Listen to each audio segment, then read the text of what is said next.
మొన్న జరిగినటువంటి కాశ్మీర్ ఉగ్రదాడులు, ముష్కరులు, హిందువుల మీద జరిగినటువంటి దాడుల నేపథ్యంలో దానిని ఖండిస్తూ అందరం కలిసి ఈ యొక్క నిరసన కార్యక్రమం అనేది ఈరోజు మౌన దీక్షతో మౌన ప్రదర్శన అనేది ఇక్కడ స్థానిక బృందావనం ఫంక్షన్ హాల్ దగ్గర నుంచి కోట చుట్టూ తిరిగి ఈ యొక్క నిరసన కార్యక్రమం అనేది తెలియజేయడం జరుగుతుంది. మౌన ప్రదర్శన కాబట్టి ఈ యొక్క మౌన ప్రదర్శన కోసం అందరూ వచ్చి హిందువుల మీద అలాగే భారతీయుల మీద జరిగినటువంటి దాడిని ఖండిస్తూ నిరసిస్తూ అందరూ కూడా ఈ యొక్క కార్యక్రమంలో పాల్గొని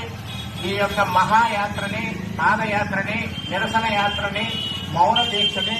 అందరూ కూడాను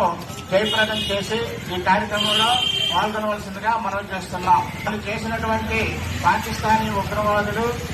హిందువులా కాదా అని ప్రతి ఒక్కరిని కూడా 1కి 10 సార్లు పూర్తిగా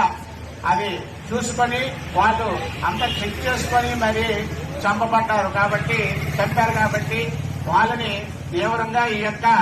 నిరసన చేయడం అనే దీనికి ప్రతి ఒక్కరు కూడా భాగస్వాములయ్యి అందరూ కూడా ఈ కార్యక్రమంలో పాల్గొనవలసిందిగా మనం చేస్తున్నాం.